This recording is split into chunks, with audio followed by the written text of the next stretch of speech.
And do you think that companies currently will still struggle in finding senior engineers given the landscape of the market? Well, again, I can only speak specifically for Japan, and I did leave that space a couple of years ago, so there is a bit of a lag with kind of when I was interviewing people for larger companies.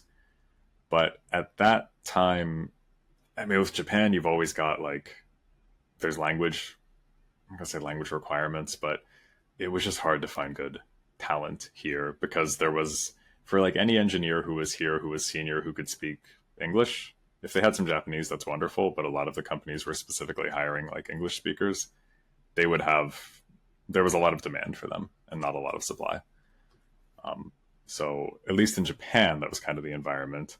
I will say, like specifically in the blockchain space, it's very hard to find like any senior engineers. It's very hard Strictly speaking, in Japan or globally?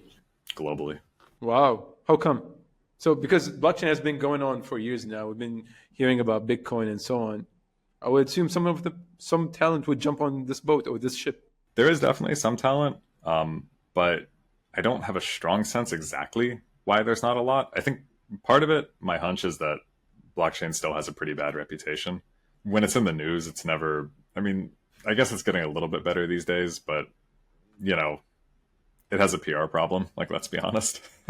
So for a lot of people, I think that that's kind of like a blocker right there, right? They don't want to go work in that space.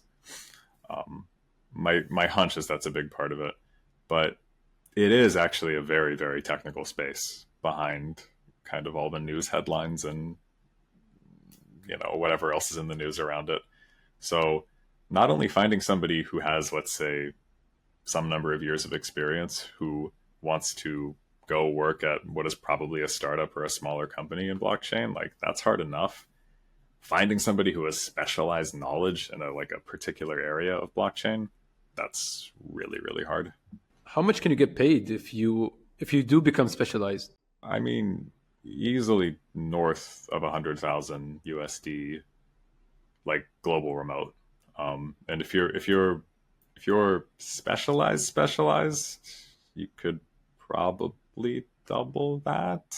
A lot of times you're going to be at startups, so there's probably going to be some equity thrown in there to like offset some of the cash, but definitely like you'll do well, I think.